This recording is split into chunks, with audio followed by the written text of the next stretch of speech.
All right, everybody. I never know how to start this. It's so I feel weird. it's so weird. like the It's so pressure that potentially awkward. the pressure that you're under. Every episode. But welcome everybody to episode 60. We got an awesome one with a really cool, unique guest in Heck yeah. Ricko, DeWilde, star of the TV show Life Below Zero. So I love it. yeah, I'm stoked to kind of get this guy's story and learn all the dope stuff about him. Yep. Because the show is awesome. Like it's so different. It's so cool. There's so much that you can like learn from that Alaskan heritage stuff. So Yeah. I'm for this one.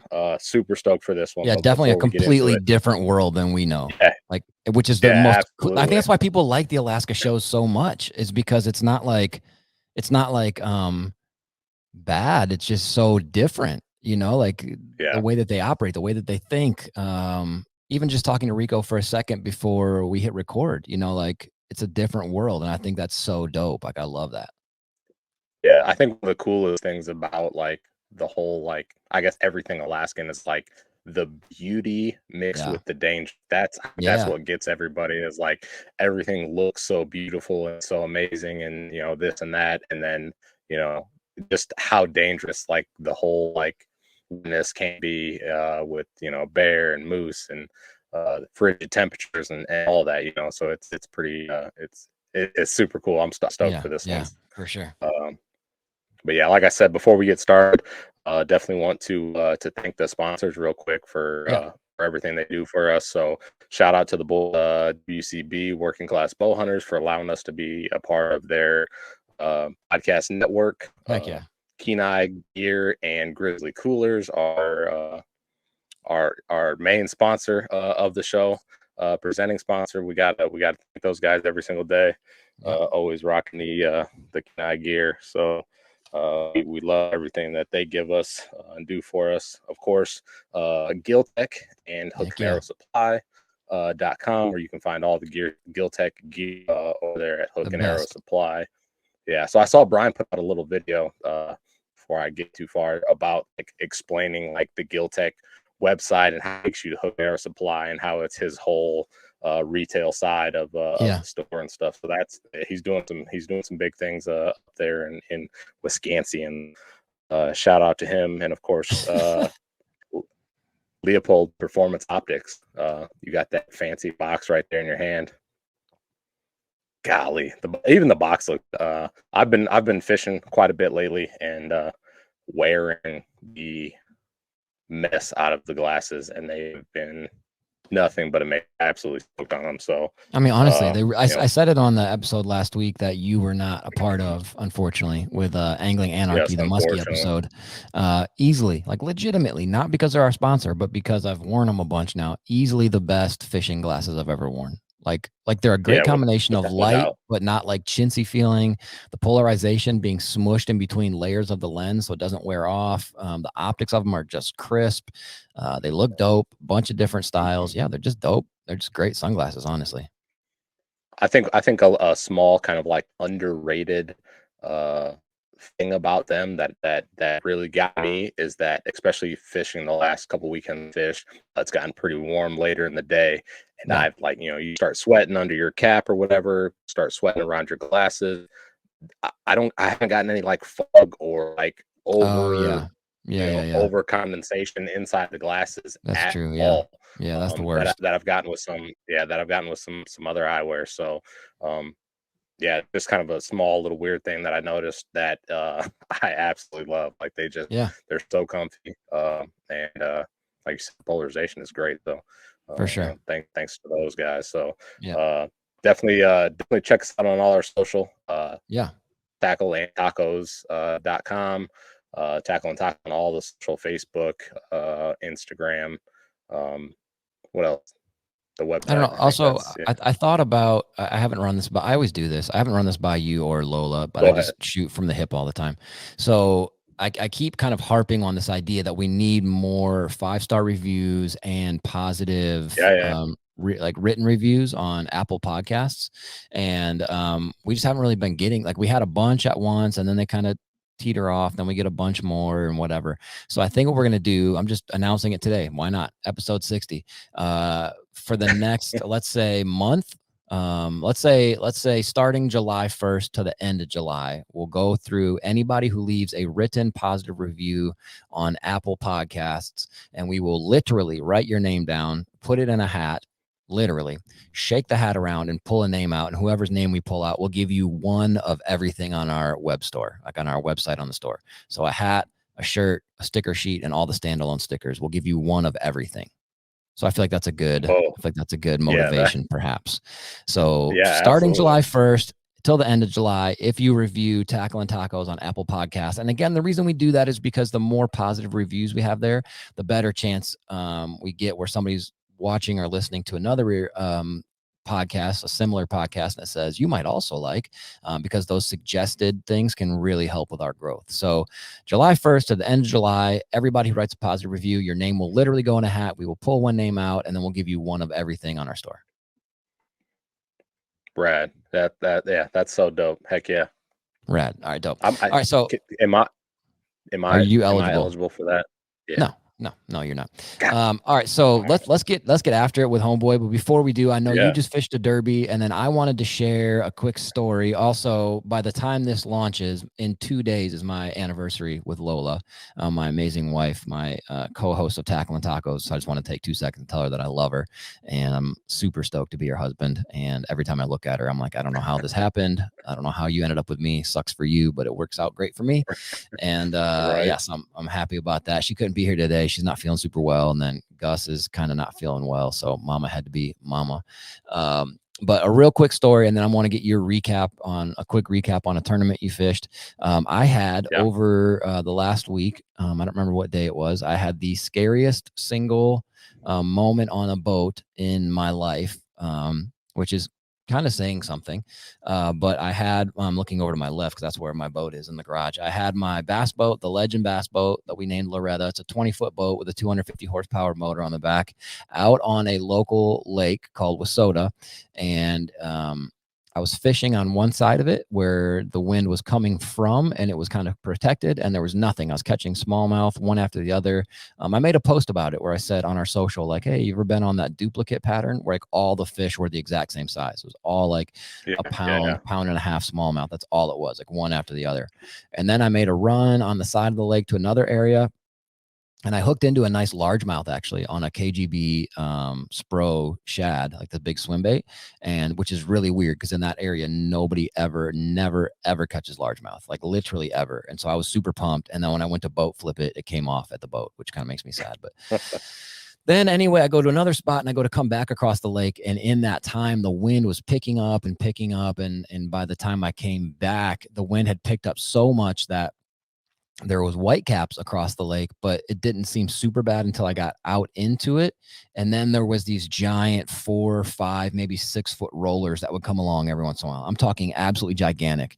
And at one point, I'm trying to do that thing. There's a bunch of different ways you can attack water when it's like that. You can slip sideways, which is where you go sideways in the water and you kind of slip down in the peaks and the troughs, except the water was so high, it was coming over the gunnel on the deck and into like the area of the boat. So then I kind of went crooked, which you can do.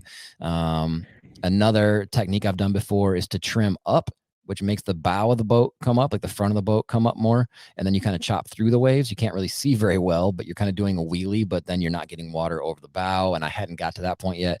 So I'm trying to get moving and stay up on pad to get over them, because this boat actually chops through waves good. 4 to 5 foot, 6 foot rollers is not the same. That's not the same as going through waves.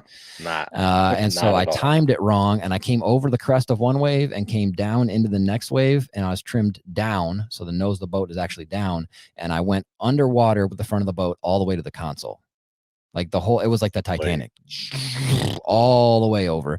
Both bilge pumps kick in and automatically start pumping water out the back as fast as it could. And I was like, all right, that's enough. And I just trimmed way up and went like 20 miles an hour, blind as a bat, like through Lake Wissota, which is a pretty big lake, going through the waves. But I had never had like the entirety of the front of my boat go underwater before.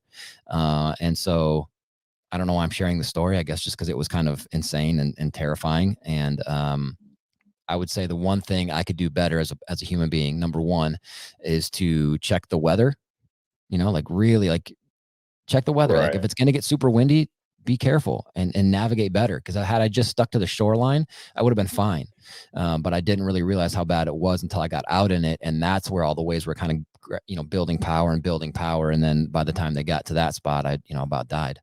But and the other thing, make sure you got your life jacket, make sure you got your throwable, make sure somebody knows where you are, text somebody and say, I'm out in the middle of Lake Wissota. It's getting kind of wild. Should the worst happen. So you're protecting yourself a little bit. But Nate, how did your tournament go? Let's go brief. And I really want to bring in, Ricko. Yeah. So, I fished a tournament, local trail. That's one of our bigger locals. It's called Angler's Choice. And it's actually the first Angler's Choice I've ever fished. Had a buddy that was like, hey, I need a fill-in partner. If you're available, let me know. And I kind of, did some figuring and was able to work some stuff out and decided to go fish it. We didn't really have kind of a set plan, but we kind of knew that we didn't want to fish the same kind of stuff that we've been fishing. Like we both have kind of fished on Pool 13, which is where this tournament comes out of, Pool 13 in Savannah, Illinois. We both fished that pool quite this year and have not had the best luck. So we kind of decided on a whim to go ahead and lock down, which is kind of odd. Most people lock down from 13. Yeah, most people do not lock down from 13. Exactly, because it's just such a good fishery, but it's been super tough as of late. So we make the run down to the lock, and there's a barge getting ready to go in. So we ended up having to wait like an hour and a half. But when we get to the barge, when we get to the lock, it was a big barge. I think it took 3 locks to get it through, to get everything through. So it was a big old barge, but we get to the lock and there's actually 2 other like local like 13 hammers that are also locking down. So we were so you're like, okay, we made a good choice.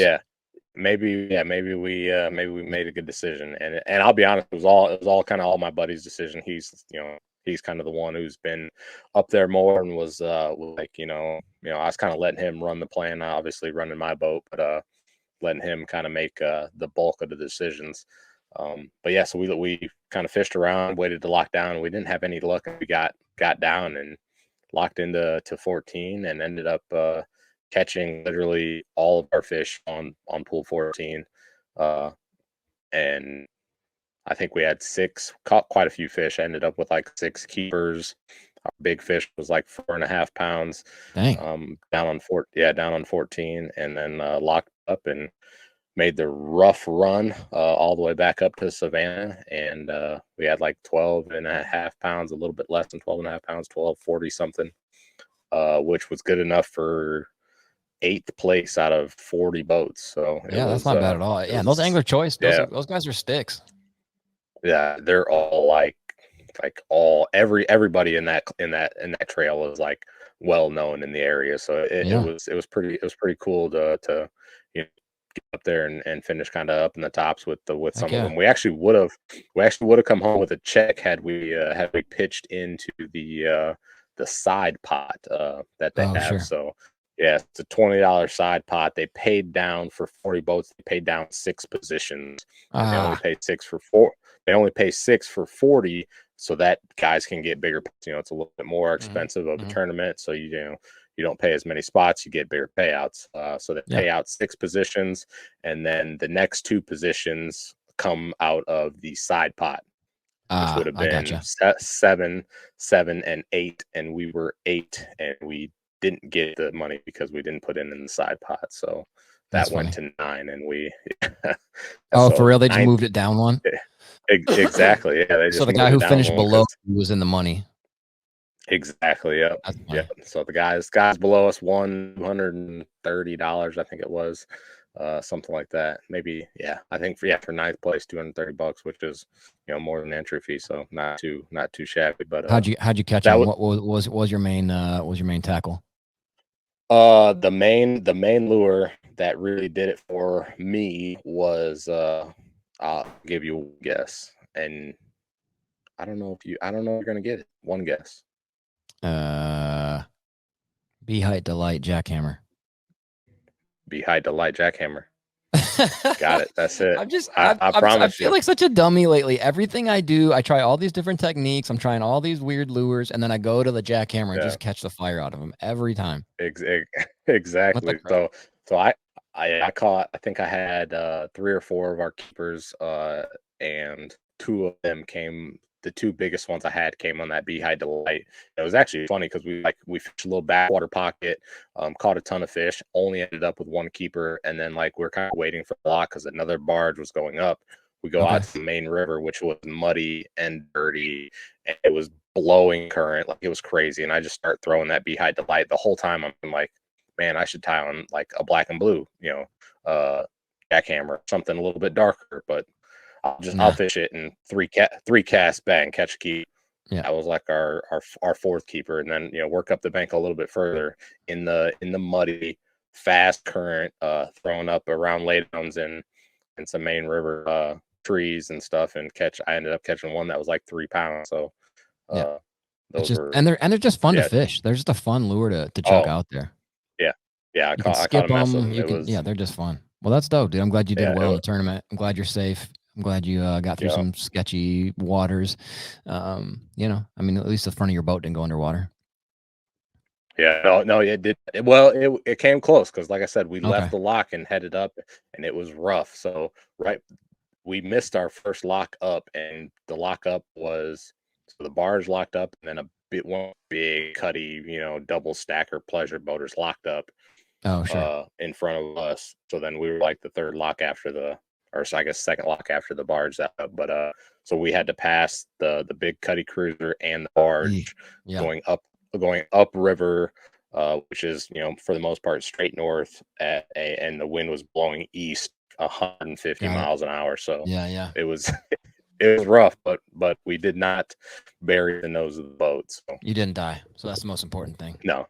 Yeah. No, that's good. That's for sure. All right, man. Well, let's bring in the dude. Let's quit talking about ourselves. I'm telling you, like, this doesn't happen very often. I wish Lola was here so she could pick on me a little bit, because she knows how excited I am for this. I watch this show all the time. All the time. I can just imagine like how many times in this episode call you a fanboy if she was on here. Like that's the one thing I think of. So this show is on. It's been. I think, like we were talking earlier with the Alaska shows, it's because it's so different. And I think you're right. I think it's the juxtaposition of beauty and danger and just rawness. Yeah. Like it's the last frontier of America. These Alaska shows, and like you and I can't super relate to that. I love hunting. I love being outside. I love nature. I love camping. Whatever. Like I would much rather go try and homestead in the middle of the interior of Canada than like be on a movie or like be on a screen or whatever. But I can't relate to this, and that's what makes it so attractive. And I love all those Alaska shows, Port Protection and Yukon Men and whatever. But Life Below Zero has been my jam since like Jump Street. And this fella that we're about to bring in is my easily my favorite dude on here. One, because he's super authentic, and you can just tell just via the show that he's just a real human being. 2, his emphasis on family life is probably my favorite thing, because he has a really cool way of like blending family with that raw element of Alaska, which I think is just beautiful. And then he's just a different dude than I'm used to, and I think that's why I'm so stoked to have him on. And so with no further ado, I'm trying not to be too starstruck and too much of a dork here, but we are honored to have on the show right now Mr. Ricko DeWilde from Life Below Zero. What's up, man? Hey. Thanks for having me. Dude, we are. Thank you. Goodness gracious, we're so excited. Appreciate you being on the show, dude.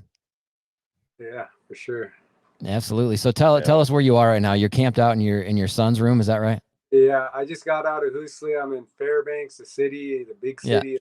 Well, Anchorage is the biggest city, but I'm in Fairbanks at my son's room. So I set it up as best I can, and I'm here today. And I'm fighting a little cold, so my voice might sound a little different. So okay. Well, we appreciate you so much being on the show, man. So we kind of want to, like, I have so many questions floating around that I want to get into with you. even fishing things, and you said right out of the gates before we were recording that the way you guys fish up there, being subsistence is, obviously a little different than how we do it here. Like you probably heard Nate and I talking like tournaments, we catch fish and we release them, where a lot of you guys, up there, you do it different. But I want to know about that, and I want to know about the show and whatever. But before we do all that, just give us like if you would, give us a couple minute rundown. Like, who are you, Ricko? Like, who are you as a person? Tell us about your upbringing and what it's been like kind of growing up in Alaska. My name is Ricko DeWilde. I'm an Athabascan Indian. I'm from Hoosley, Alaska, and I grew up about 100 miles upriver from Hoosley. The village of Hoosley is an Athabascan village that's about, I'd say, an hour and 45-minute flight from Fairbanks. That's the only access to it. And then from there, you'd get in a boat and drive 100 miles upriver. That's where I grew up. And when I was growing up out there, we did a lot of fishing, hunting, trapping. That's just the only way we could eat and survive. Mm-hmm. My mom did mostly all the fishing came from my mom. And it's mostly just fish nets. I remember my first memories of fishing is seeing my mom make the fish net out of twine with those it's like a little paddle or something with a hand part on it. And she would make the squares with it. We'd do it for days and days and days until she got the fish net. And then you'd use whatever floaters you could find, oil bottles, put the cap on tight so no water get inside, and tie that to the top in different spots. Little like cloth sacks with rocks in them tied, and then tied to the bottom. That would be your sinker. I mean, it was awesome. Pretty rustic living, growing up in it. We would try to get whitefish a lot. That was our main diet. And pike. Pike was good too, northern pike, because their liver is real good. We eat the liver and the pike guts. And that's my memory. And I remember probably the biggest time we fished was after the waterfall came in. It comes to around June, and they're sitting the waterfall. We eat that. We don't have a freezer, so we dry what we can, but we can't store meat. So after that, we run out of the. It's a cycle, It goes from season to season what you're eating. But this time, June was when the waterfowl that came in are sitting on their eggs, and that's the time of the year we leave them alone. We don't bother them, and they lose their body fat right now, So when an animal ain't fat, you don't want to hunt it, and it's having a hard time raising young. You don't want to go against nature. That's the traditional way you leave them alone now, and it's all about fishing right now. And it's not. I like it. Oh, I see you guys. To me, it's just like, I'm sorry to say, it's extremely boring. It's like what we call sport fishing. Yeah, that's it. Yeah. My dad used to subscribe to Fishing Stream, or these different Field and Stream, I think it was called. Yeah, yep.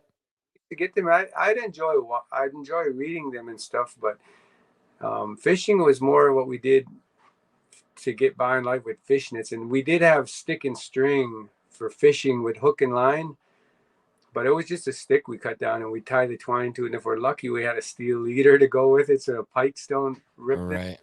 And then we had a daredevil, and we just throw it out and pull it in, or jig from the side of the boat or the side of the bank. And I did that a lot as a kid. And then as you get older, you grow out of that. It's like, I don't know, a lot of us in Alaska, I think we grow out of things that a lot of people that's not living to survive, they'd never really grow out of. It's like jet skiing, right? You're cruising in circles and circles and circles. That's so much fun when you first do it, but as time goes by, you're like, oh, what's the purpose? So like you move on. Heck yeah. For me, I love to be on the water, traveling to do something or go somewhere. The whole travel to hunt, travel to the next village for a potlatch that's going on, stuff like that. But you won't see me just zipping in circles. It's almost like you're just. So I apologize to sound disrespectful, but no, not at all. I totally get what you're saying. Yeah. But I get a lot of shit too, because on the show I cast, because I didn't have a rod and reel growing up. Just our mom had one later on when I was probably around 11 or 12. Mm-hmm. She had a rod and reel, and I don't know if she used it upside down, but I know I learned to use it upside down. The spool would be up, and I would hold the string on the pole with my thumb, and I would throw it and let it go with my thumb. So that's the only way I learned. And that's they doing it whenever I did it, but I don't really do the rod and reel thing. I'll bring the kids out if they want to have fun. They love to do it. But for me, if the salmon are running, we're going with the fish nets. If salmon don't bite hooks anyway, where I'm at, I'm too deep area of Alaska. And, it's all about fish nets, you know, and you set it, you forget it, and you go do something else. And then it's not that big of a deal. The big deal is, the she fish are running. Of course, we'll do some with fishing line, but mostly with the kids just to have fun with them. But mostly what we'll do is we'll put our nets out and we'll try to get these she fish and we'll cut them and dry them in our smokehouses, or we'll cook some up right there, or we'll put some in the freezer for later, make fish ice cream for potlatches and stuff like that. There's different things we do with them, but it's not, I don't really see the thrill you guys see. In a way, it's the thrill of getting the food, putting it away, and moving on to the next thing, or putting the net out and doing something else, and then come back and check it, and then you have your bounty. So it's a different mindset, I think. Right. Yeah. I think that's a huge part of why, you know, besides the fact that I'm an actual like fan of yours, I mean, that was a huge part of why we wanted you on the show. Like, you know, mostly on the show we talk a lot about bass fishing, but like we want to hear about all kinds of fishing like that. And like, okay, so press pause. What the F is fish ice cream? Yeah, I was wondering the same thing. I did it on an episode. I don't know which season or which episode, and I got a lot of feedback. Like, what is that? You know, people were, it's a traditional way of eating it, but with more modern ingredients now. Okay. So, say you catch a whitefish, a pike, or a she fish. You use the fish with the white flesh, not like salmon. You don't make it with salmon. Sure. But you cut it into pieces, maybe that big. You gut it, and then you cut it into sections, and then you boil it for maybe an hour till it gets soft. You take it out, and then you pull of course, any kind of dark colored parts to it, like along the backbone or any kind of skin or any bones, and you get all the white meats off, and then you get it, and you squeeze sections of it. You squeeze the water out, you put it out, and you let it kind of air dry for about an hour on a pan or whatever. Then you put it back into the bowl, and then you add blueberries, salmon berries. You can add a combination of blueberry, salmon berries. And then growing up, we'd have like moose fat from fall. September to both are real fat. So we get a lot of that extra fat, and we put it away, and we render it down into lard. We add it into there with the berries, and that's all traditional stuff there. But then you go a little further with the modern. You throw some sugar in there to sweeten it up. And then you just mix it up into almost like a cream or whatever. It's got that creaminess with the moose lard, and then you eat it that way. It's sweet. It's it's high calorie. You would freeze it too in the winter, and you could freeze it into like make a ball out of some of it and then freeze it and put it away where it don't dry out too much. Maybe put it in a bag or something, or in a container, and you keep it frozen. And when you go out on the trail, if you're hungry, you eat that. It's got the lard for calories to keep you warm. It's got the berries, the fruits. That's also vitamins, that because you don't have a lot of sunlight in Alaska, so we do a lot of putting away berries, because berries, vitamin C, all these different vitamins you don't have, and your digestive tract needs it, right? If you're eating too much meat, and in the winter you don't. So it has the protein with the fish, and the sugar that you add, that's more calories. So it's a good trail. Wow, that's cool. Snack too, like after you eat a dinner or something later on in the evening, you might have some for a snack. Memorial potlatches, when we have potlatches to put away, in remembrance of the people that passed in the past few years. That's one of the delicacies, is fish ice cream. Wow, that's really neat, man. I love that. That is super cool YouTube videos if I took the time to do it, you know. Yeah, I bet, for sure. That's really neat. Yeah. Nate, what do you got, man? No, that I was just kind of in awe of the fish ice cream.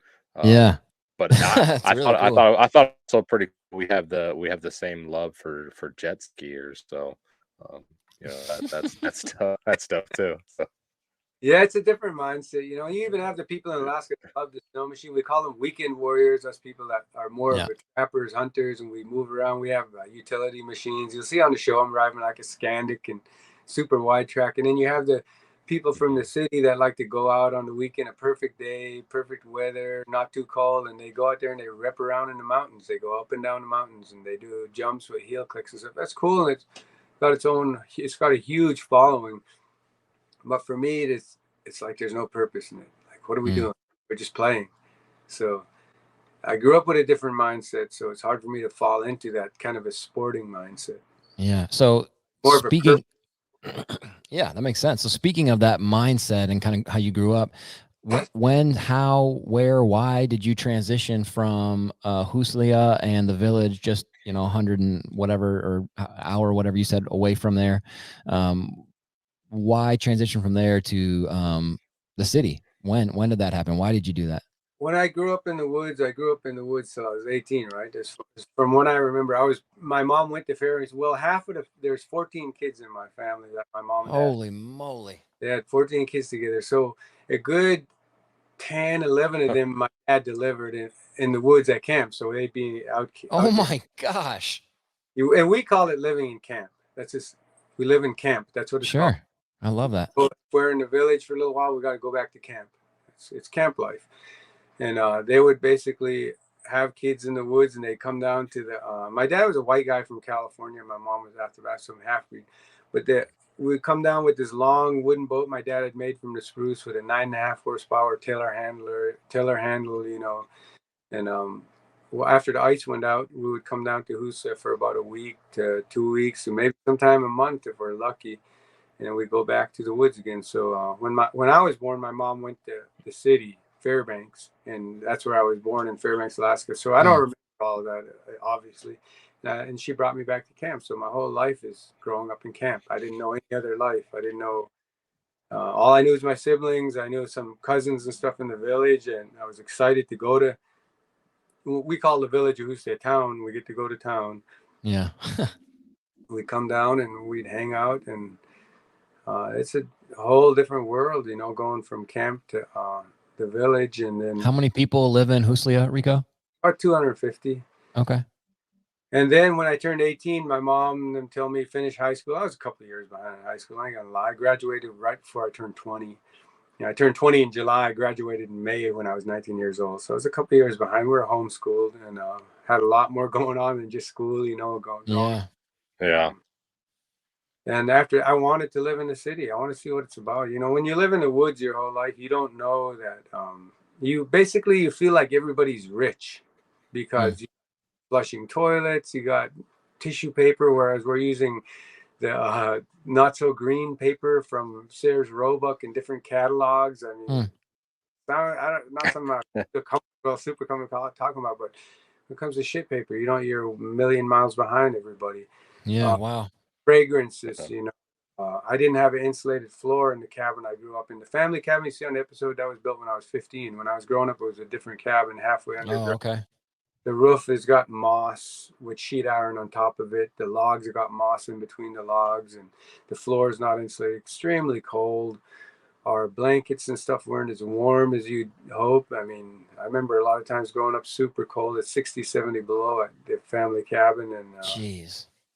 And my mom would come out and throw I'd be cold at night. And I remember my mom waking up and she had, there's no headlamps back then, it's flashlight. I see the light come on and I just lay there, I'm freezing. And then I remember her throwing snow pants, coats and stuff on all of us. And you just feel that boom, boom, boom, boom, boom. It's falling all over you and your heat doesn't escape through that thin blanket anymore. Sure, yeah. The cabin is warm when you go to sleep. The wood stove is going. Yeah.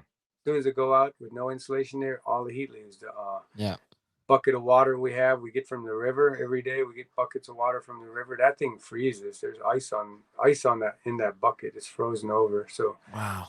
I just remember getting real warm and going to sleep. Wow. Mom did a lot to keep us going. Our dad did a lot too. He was a builder and a carpenter and he kept the machines running.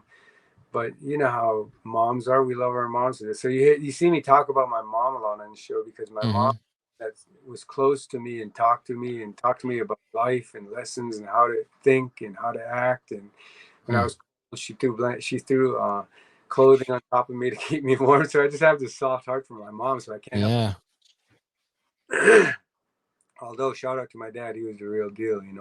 Yeah. Built cabins with. I mean, when he was building cabins out there, it was hand saws. There was no chainsaws. It was these big saws, and he'd rip lumbers in half just to make the floor, to make the boats.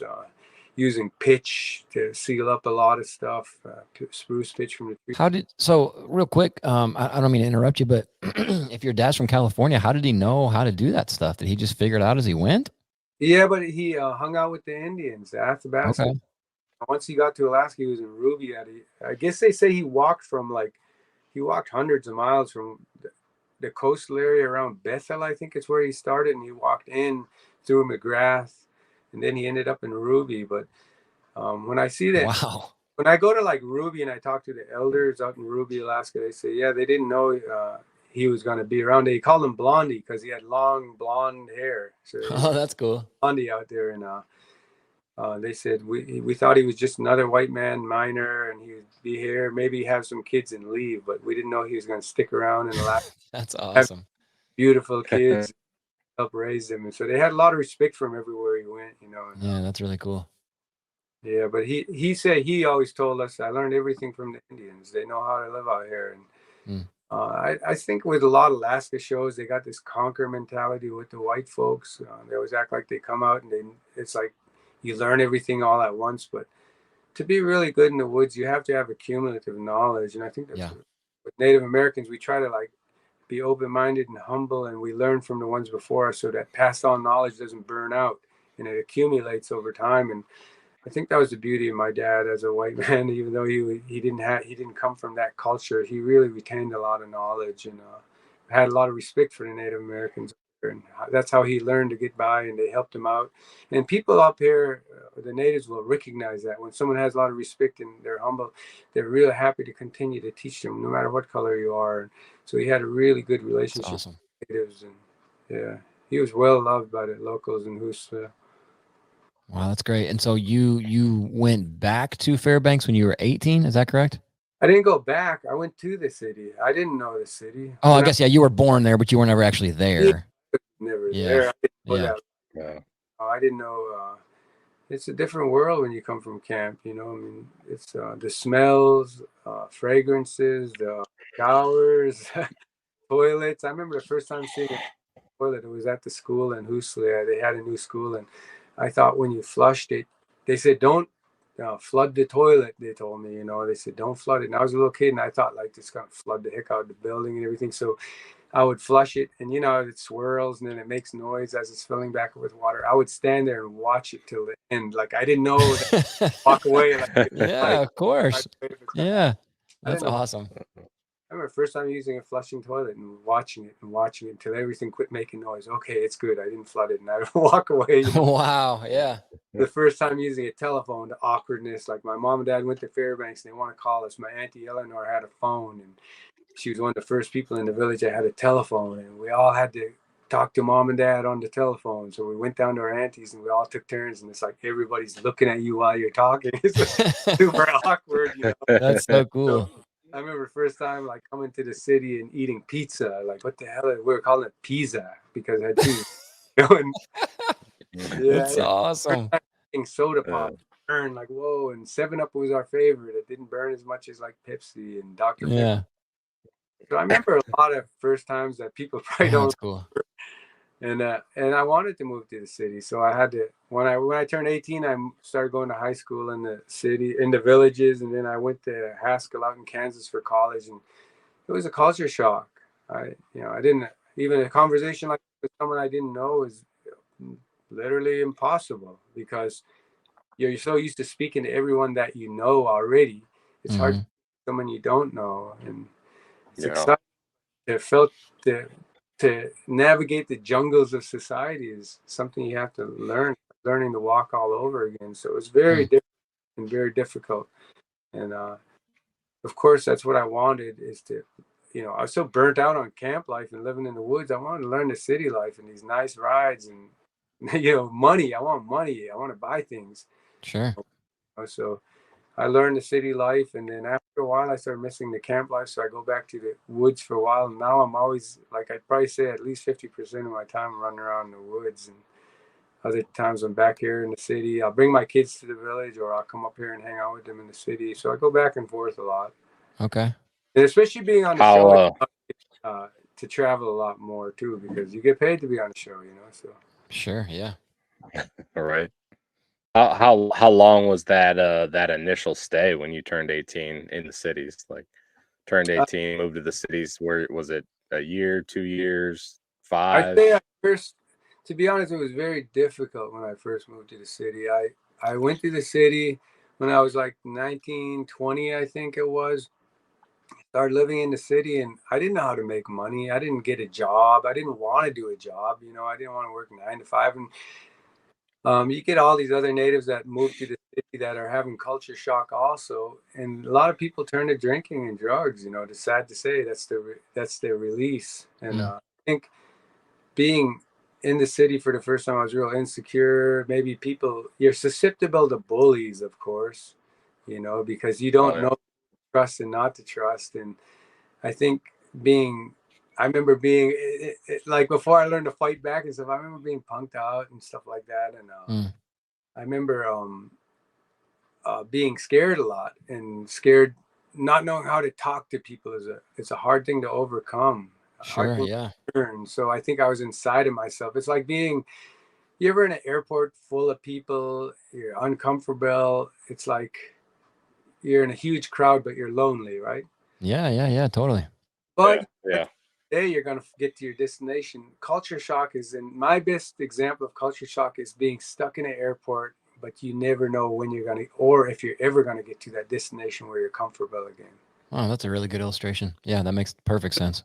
Yeah, you're really crowded inside yourself, and you're lonely, but you're around a bunch of people. And that's a very defeated feeling.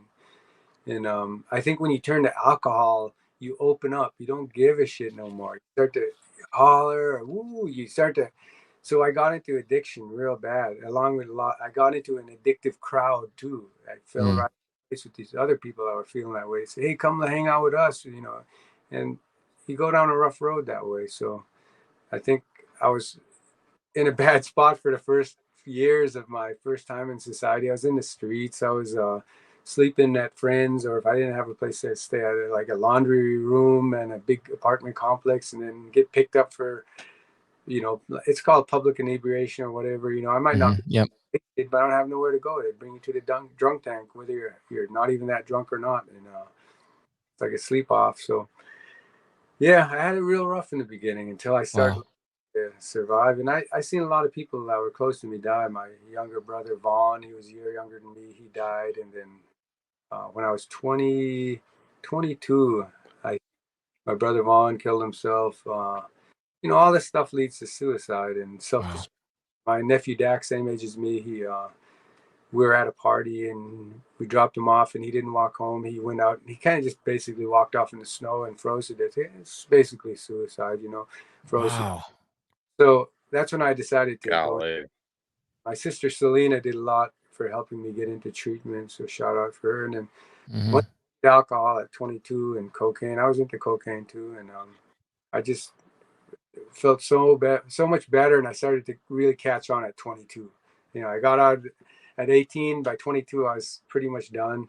But then I sobered up and I learned to start adjusting to society. But then I didn't fly perfect. I got into hustling and selling drugs, and I got caught up for selling drugs. Did years of hustling and living that life, and then was really good at it, at hustling. And I got hated on by a lot of natives for doing that. But I was also very popular because a lot of natives want to come out to village and they want to come up fast, and they're tired of being poor, broke natives. And they see that, and it's rap culture, the music we listen to, then especially in the 90s with Tupac and all of them, So I lived a bunch of, almost in my mind, looking back, I lived a lot of different lives.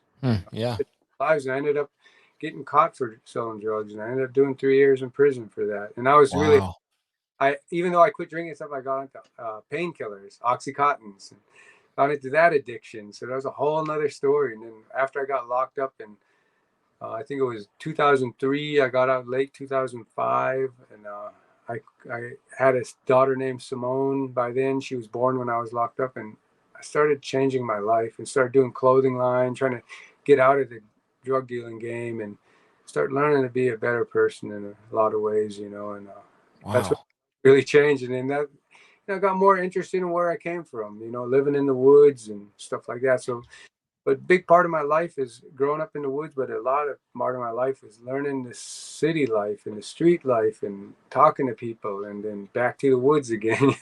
Yeah. And then he caught on to me because I'm not a chump in the woods. I know how to move around the woods. And someone came out to film a little document for the corporation. The corporation dropped the project, and he uploaded my moose hunting videos, and boom, it started rolling. Like, it started, and that's when the network got a hold of me. So that changed. That took my life in a whole nother direction right there. Wow. Golly, man. Well, for one, honestly, thank you for sharing all that, because that's some pretty hardcore, vulnerable, tough stuff you went through. But it's wild how life has this way of like, like when GPSs came out for cars, you could like put in your address you needed to go to, and if you missed a turn, it wouldn't just like turn off. It would say recalculating, and it'd still get you to your destination. I feel like life sometimes has this way of like, we'll miss a turn or we'll take a wrong turn. But if we're humble enough to like look inside and just press pause and breathe or pray or whatever, we still get to that destination. And it sounds like you definitely took some turns that you weren't expecting, but you're an awesome man now. And some of that crappiness helped make you who you are. Oh yeah, for sure. No regrets. Life is a journey, and like you said, stay humble. Try to learn from your mistakes, and get on the road. There's always a good destination ahead. Just don't get sidetracked too much. Yeah, that's exactly right, man. Yeah, that's beautiful. Okay, so I do want to ask you, because I'm really curious about it, and I think it's what I've learned from the show and even just reading about you. Tell me a bit, if you would, about the Athabascan culture. And that's a Native American, I don't know if you want to say title or whatever, for people from the interior of Alaska. Is that correct? And I remember reading something, you had an interview with a website or something, and they were saying how you're such a good hunter, and you were sort of humble, like, well, I'm not really a good hunter, whatever, even though I think you are, but that's part of your culture, like this humility vibe, because you don't want to offset the balance of kind of nature and man and animal and the subsistence thing. What is like the culture of the Athabascans? Well, the Athabascan natives of Alaska are pretty widespread through the interior, and there's different ones. There's Gwich'in Athabascan. Their language a lot different than ours. Koyukon Athabascan, and the Athabascans run all through Alaska, interior Alaska, and they run all the way down to Anchorage even, and then they go into Canada. And our language is basically, a lot of the words are the same, and we're closely related to Navajos and Apaches, which are on the other end of the continent, so. Crazy. And with hunting, and basically our culture is all about survival. That's what culture is about, is surviving in the woods. That's where we come from. And